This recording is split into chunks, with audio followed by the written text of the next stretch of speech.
A continuación, vamos a ver los principios fundamentales del diagnóstico y razonamiento clínico. Lógicamente, lo básico, porque es imposible en un corto espacio de tiempo profundizar mucho en el tema. La primera pregunta que tenemos que hacernos es ¿qué es el diagnóstico? Un diagnóstico no es más que obtener un juicio o valoración respecto al estado de salud de una persona. Es decir, vamos a decir si una persona está sana o enferma y qué enfermedad es la que tiene. El diagnóstico nos permite, siempre mediante el razonamiento clínico, relacionar los datos que encontremos en la anamnesis, que son los síntomas, en la exploración física, los signos, y en las diferentes pruebas complementarias. Dentro del diagnóstico podemos llegar a un diagnóstico sindrómico, que es un diagnóstico general, o un diagnóstico nosológico, que es una enfermedad concreta. Aquí a veces puede haber un poquito de confusión y las normas tampoco se aplican al 100%, pero de forma general, ¿qué es un síndrome y qué es una enfermedad? Bien, una enfermedad es un trastorno de la salud con una etiología, fisiopatología o patogenia concreta, mecanismos de enfermedad, unas manifestaciones, síntomas, signos y exploraciones complementarias y una evolución o patocronía. Es decir, aparece una causa que tiene una etiología, eso desarrolla unos mecanismos de la enfermedad, cómo esa causa altera al organismo y cómo ese organismo enfermo funciona, que es lo que englobamos bajo los dos términos de fisiopatología o patogenia, qué manifestaciones da esa enfermedad, es decir, qué síntomas da, qué alteraciones da que podemos ver en la exploración física y qué evolución habitual tiene esa enfermedad. En cambio, el síndrome es un conjunto de manifestaciones que suelen aparecer agrupados y que obedecen habitualmente a una lesión o trastorno funcional común. De esta forma se ve claramente que los síndromes están causados por una o varias enfermedades. Un paciente con insuficiencia cardíaca, que es un síndrome, eso podrá estar causado por una miocarditis, por una endocarditis, por una valvulopatía, por un infarto, etc. En ocasiones está muy clara la diferencia. El mieloma múltiple es una enfermedad concreta, hematológica, que puede causar el síndrome nefrótico, que es un síndrome, que a su vez este síndrome nefrótico se puede causar por otras muchas causas, por ejemplo, por una glomerulonefritis membranosa, por una nefropatía diabética, etc. La insuficiencia cardíaca, la insuficiencia renal, son el paradigma de síndromes, mientras que el sarampión, una tuberculosis, es el paradigma de enfermedad. En otras no tanto. Cuando decimos síndrome de Down, realmente es una enfermedad concreta, pero históricamente se ha usado el término de síndrome de Down. Hay incluso enfermedades que en la literatura aparecen como síndrome de o enfermedad de, y otras enfermedades como insuficiencia respiratoria, más que síndrome o enfermedad, es una definición, es un concepto gasométrico. Es tan importante, es decir, es tan importante que sepamos que algo es un síndrome o que es una enfermedad. Realmente no es tan importante desde el punto de vista práctico. Es importante porque si encontramos la causa de algo ya no hay que buscar esa causa. Pero en ocasiones no es tan importante saber si algo es un síndrome o es una enfermedad. Lo adecuado que es diagnosticarlo correctamente. Y para ello recordemos este esquema que lo hemos visto de otras maneras, pero que al final es lo mismo. Tenemos un paciente al que le pasa algo y hay que, a través de los síntomas que se recogen en la anamnesis y a través de los signos que se recogen en la exploración física, lleguemos a un diagnóstico. Aquí nos ayuda el razonamiento clínico. Muchas veces ya tenemos un diagnóstico solo con la primera entrevista clínica, no hace falta hacer ninguna prueba más. Una duda frecuente es ¿cómo voy a llegar al diagnóstico si no tengo pruebas complementarias? Aquí hay que recordar que aunque la formación sea hospitalocéntrica, es decir, los estudiantes de medicina pasan mucho tiempo en los hospitales, la realidad es que la mayor parte de los pacientes, la mayor parte de la gente no va nunca al hospital o no va habitualmente al hospital y que muchas veces el diagnóstico se hace en los centros de salud o en puntos de atención primaria donde no hay un hospital y por tanto no hay pruebas complementarias y mucho menos urgentes. A veces no son las pruebas complementarias, sino la evolución clínica lo que nos da el diagnóstico, recogiendo más síntomas y más signos. Como ya hemos mencionado, un ejemplo claro es el paciente que hoy tiene fiebre y no tiene ningún otro dato y 2 días después comienza con diarrea o con dificultad respiratoria. Si comienza con diarrea, a lo mejor tiene una gastroenteritis y si comienza con dificultad respiratoria, con tos y expectoración, igual lo que tiene es una neumonía. también nos hace falta el razonamiento clínico para interpretar las pruebas complementarias. Y muy importante en este esquema, las pruebas complementarias siempre se piden después de haber valorado al paciente desde el punto de vista clínico. Nunca se deben pedir antes.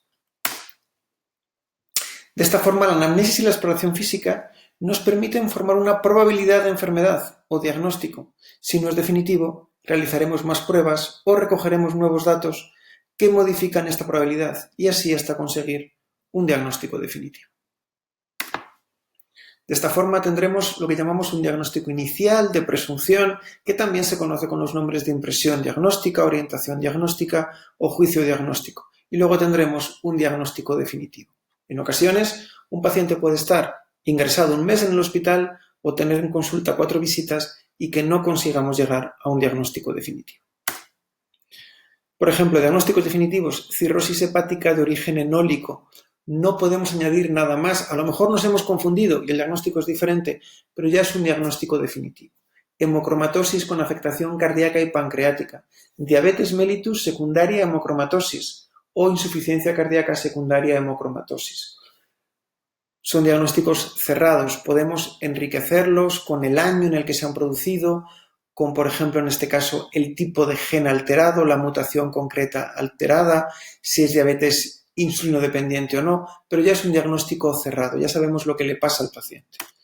En cambio, un diagnóstico inicial sería fiebre de foco no filiado, dolor abdominal de origen no filiado, dolor pleurítico pendiente de estudio, etc. El diagnóstico inicial puede ser de certeza o presuntivo.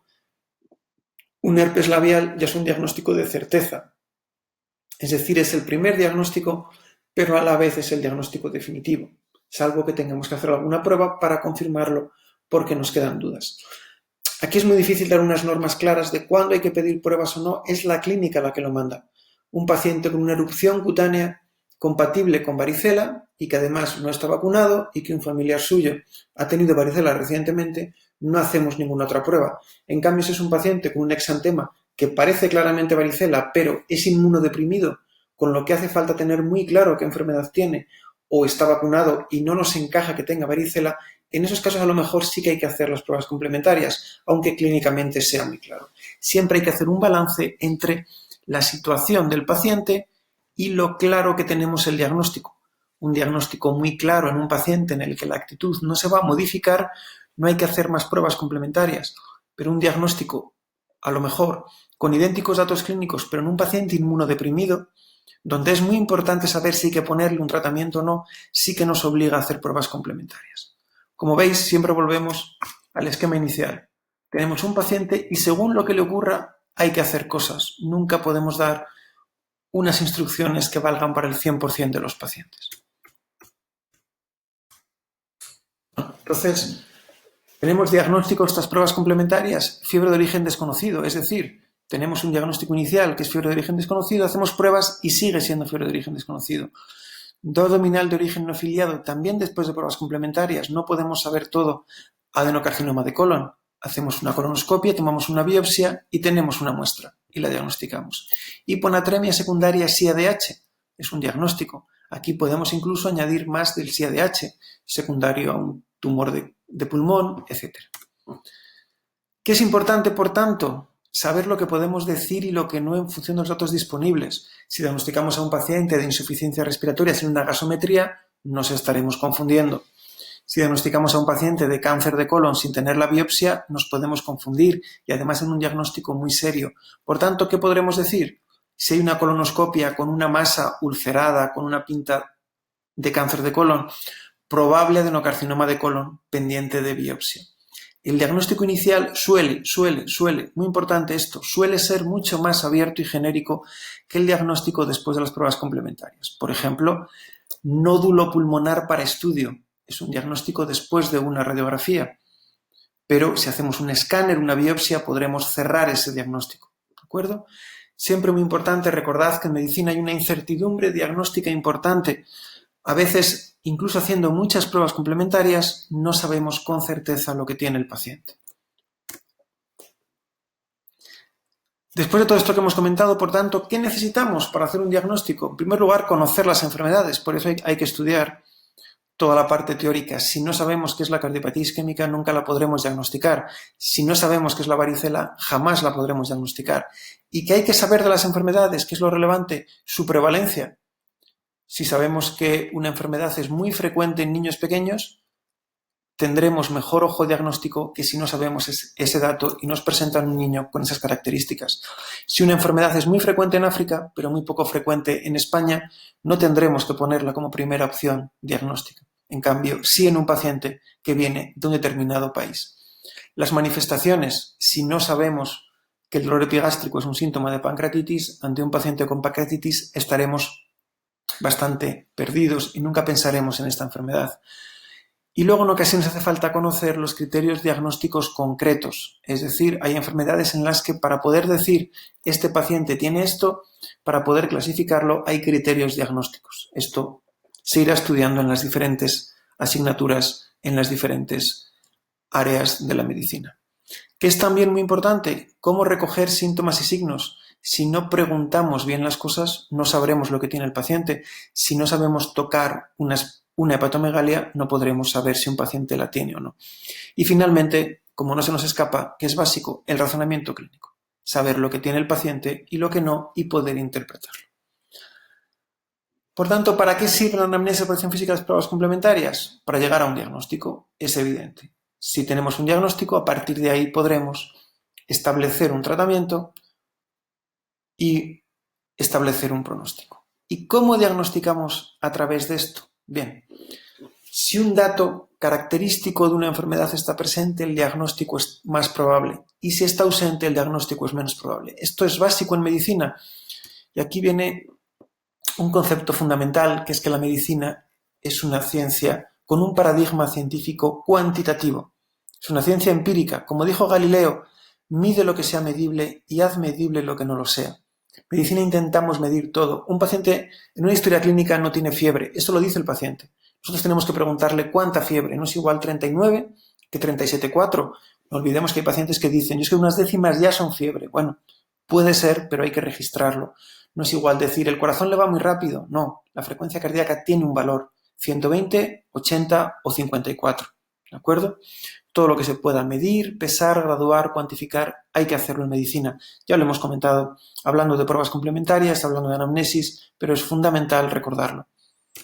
¿Por qué? Porque en medicina manejamos estos conceptos diariamente, no de esta forma, porque esto es estadística y la estadística a los médicos no le gusta. Según lo vemos, hasta nos produce rechazo a veces, pero es fundamental porque es lo que estamos haciendo continuamente.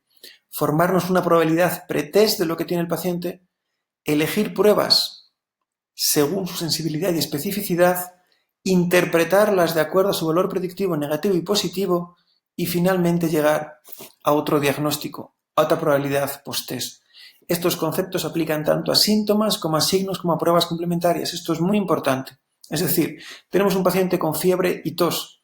Pues pensamos, puede tener una neumonía. ¿Y qué probaremos? No haremos una radiografía de tobillo, haremos una placa de tórax. La interpretaremos según su valor predictivo negativo y positivo y tendremos otro diagnóstico post-test. Si neumonía o no neumonía, o probable neumonía pendiente de evolución clínica o demás pruebas. ¿De acuerdo? La probabilidad pretest al final no es más que la prevalencia de una enfermedad en un contexto clínico concreto y con los datos que tenemos de un paciente. Por ejemplo, un paciente con fiebre y tos, según los estudios, sabemos que tiene esta probabilidad de neumonía, 12-30%, muy variable. Si luego la placa de tórax tiene una condensación, obviamente el resultado será mucho más evidente. Si no tenemos una condensación, bajaremos la probabilidad de neumonía. Un paciente con soplo aórtico tiene un 5% de estenosis aórtica grave, mientras que con un soplo sistólico mitral es más probable que tenga insuficiencia mitral moderada grave. Estos números están muy bien, pero ¿cuál es el problema? En muchas enfermedades no están estudiados. Por tanto, es particularmente relevante el juicio clínico. Ese razonamiento clínico que hay que empezar a aprender desde los primeros años de la carrera. Es fundamental. ¿Qué es la sensibilidad? Es la proporción de pacientes con una enfermedad que sí tienen un síntoma, un dato de la exploración física o un resultado en una prueba complementaria. Y ojo que aquí es al revés. Un dato muy sensible, si no está presente, hace poco probable la enfermedad. Por ejemplo, la tos es un dato muy sensible de neumonía. Si no hay tos, es muy difícil que haya neumonía. ¿Cuál es el problema? que tos hay en muchas enfermedades, es muy poco específico. De aquí que la especificidad es la proporción de pacientes sin la enfermedad que no tienen un dato concreto en la historia clínica. ¿De acuerdo? Que no tienen un síntoma, que no tienen un dato en la exploración física o que no tienen un resultado en una prueba complementaria. Y ahora aquí es al revés. Un dato muy específico, si está presente, hace muy probable la presencia de la enfermedad. Sabéis, un dato muy específico, 100% específico, es patognomónico, de forma que si un paciente lo tiene, ya sabemos que tiene esa enfermedad. En cambio, los datos patognomónicos suelen ser poco sensibles. No todos los pacientes lo tienen. Lo ideal sería un dato 100% sensible y 100% específico, pero esto, aparte de una biopsia en la que tengamos una histología positiva para un cáncer o para otra enfermedad, que no haya otra posibilidad, es muy raro en medicina. De ahí el gran valor y la gran necesidad de estudiar el razonamiento clínico. Todo esto está relacionado en este cuadro: resultado de la prueba, positivo, negativo, verdadero diagnóstico, verdadero positivo, falsos negativos, etc. Esto hay que dominarlo bien, por un lado porque está profundamente imbricado en lo que hacemos en medicina y por otro lado porque esto lo preguntan mucho en el examen MIR, no por capricho, sino porque, como estoy intentando explicar, es algo fundamental que está implicado en lo que hacemos en el día a día en la medicina. Y esto no es muy diferente de lo que hacemos en la vida cotidiana. Encontramos el relleno de la escalera muy sucio y con restos de basura. Y aparte de tener que limpiarlo o avisar a quien tenga que limpiarlo, nos preguntamos: ¿ha sido el vecino del quinto, la vecina loca del segundo, el basurero que se ha liado? Es inevitable intentar ver qué ha pasado, el diagnóstico. Y esto no es muy diferente de: encontramos un paciente con fiebre y tos. ¿Es una neumonía? ¿Es un TEP? ¿Qué hacemos para descubrir por qué está sucio el pasillo? Buscamos datos. ¿Preguntaremos al vecino que se va el fin de semana a su pueblo? Probablemente no, si ha sido en fin de semana. ¿Preguntamos al portero si ha sido en su horario de trabajo? Sí. Si nos dice el vecino del tercero, conocido cotilla, que ha sido la vecina del cuarto, abuelita entrañable, ¿nos lo creemos? Aquí introducimos los datos de que las pruebas complementarias pueden ser más o menos fiables, de forma que no pediremos una ecografía si no está disponible o si la persona que la va a hacer es más experta en TAC. ¿De acuerdo? Esto es muy importante. Y que es exactamente igual. ¿Qué hacemos para descubrir por qué una persona tiene fiebre y tos? ¿Hacemos una placa de tórax? Sí. ¿Hacemos una ecografía abdominal? Pues no, en principio no. Si el paciente nos dice que tiene fiebre de 40 grados en casa y después de 24 horas en urgencias no tiene fiebre y la PCR, proteína C reactiva, es normal, ¿nos lo creemos? Bueno, aquí hay muchas opciones. El termómetro del paciente está mal, el paciente nos ha engañado. Esto pasa en medicina. Pasa tanto por intentar mentir para una ganancia secundaria, tipo baja, etcétera, o también porque el paciente tiene un trastorno.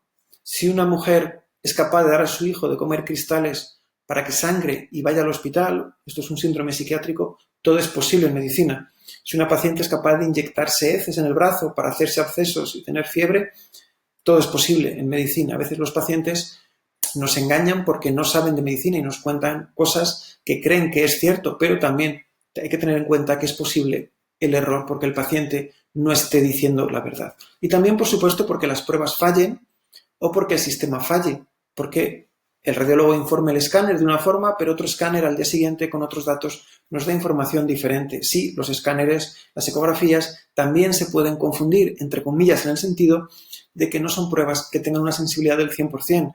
Un absceso muy pequeño, una ecografía puede no verlo. Determinados trastornos, el escáner no es capaz de verlos adecuadamente. Igualmente, imaginaos que tenemos un paciente con una insuficiencia cardíaca avanzada que ha tenido infartos previos y nos pasan un electrocardiograma rigurosamente normal. Lo primero a pensar es que ese electrocardiograma no es de ese paciente.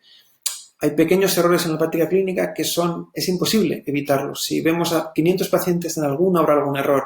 Tendremos delante un análisis que no es suyo, que es de otro paciente, etc. Siempre revisad, por favor, el nombre de los pacientes en los análisis, sobre todo si algo no encaja. Revisar las pruebas complementarias, hay que a veces repetirlas si el resultado no encaja con la clínica, etc. Aquí hay muchísimos conceptos muy importantes, muy variados, pero que es importante saber que están ahí, que pueden ocurrir. Como decíamos, nos hacemos una probabilidad pretest de lo que tiene el paciente con lo que nos cuenta, diagnóstico inicial, hacemos pruebas o pedimos exploraciones especiales. Por ejemplo, viene un paciente y nos cuenta que se ha torcido el tobillo y que le duele mucho. A ese paciente no le auscultaremos el pecho. Lo que le haremos es las pruebas para ver si tiene o no un esguince de tobillo y una radiografía del tobillo. En cambio, al paciente que nos cuenta tos, expectoración, lo auscultaremos, le haremos las vibraciones vocales, etc. Valor predictivo negativo y positivo que nos servirá para interpretar las pruebas que hemos hecho y así obtendremos una probabilidad post-test nueva. Todo es este esquema. La anamnesis y la exploración física nos permiten formarnos una probabilidad de enfermedad o diagnóstico inicial o juicio diagnóstico, que a veces es también el definitivo, a veces no. Si no es definitivo, haremos más pruebas, recogeremos nuevos datos y modificaremos esa probabilidad, ese diagnóstico, hasta un diagnóstico definitivo. Por tanto, ¿cómo hacemos el diagnóstico? Tenemos que conocer prevalencia, manifestaciones, criterios diagnósticos y tendremos que ser capaces de recoger síntomas y signos mediante la semiología y, por supuesto, el razonamiento clínico.